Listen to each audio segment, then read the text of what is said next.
ఎప్పుడైనా సరే ఛాన్స్ ఉంటే చూద్దాం సార్. ఇప్పటికైనా ఛాన్స్ ఉంటే చూద్దాం శంకర్ గారు అంటున్నాను. రజనీకాంత్ నాకు ఒక మాట ఇచ్చారు. ఆయన ఫస్ట్ తన శివాజీ అయిపోగానే శివ తన స్టైల్లో మాట్లాడదాం.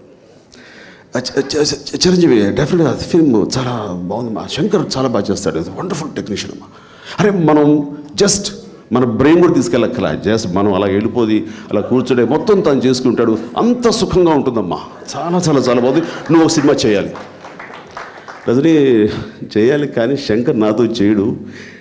మీరంటే కనుక అటు తమిళ్లోను అటు అక్రాస్ మన మిడిల్ ఈస్ట్లో కానివ్వండి, సింగపూర్, మలేషియా ఈ ఏరియాలోను, శ్రీలంకలోను, అఫ్కోర్స్ మా తెలుగులో కూడా బిగ్ మార్కెట్ ఉంది కాబట్టి మీతో వర్కౌట్ అవుతుంది, నాతో వర్కౌట్ లేదమ్మా. శంకర్ పేరంటే అది చాలా చాలా ఇదిగా ఉంటుంది. అది డెఫినెట్ శంకర్ చిరంజీవి చాలా మా భ్రమణం. వెంటనే ఎక్కడో ఆశ వచ్చింది. అయితే చూడు రజనీ ఏదైనా ఉంటే నువ్వు చూసుకున్నా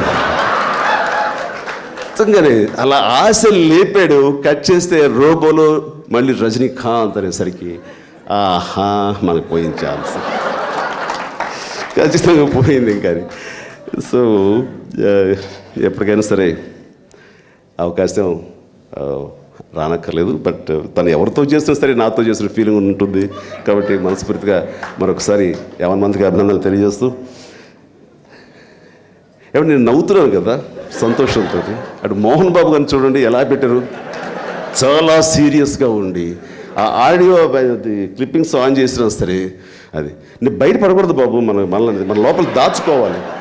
మోహన్ బాబు మన జలస్ ఫీలింగ్లు దాచుకుని పైకి నవ్వాలి.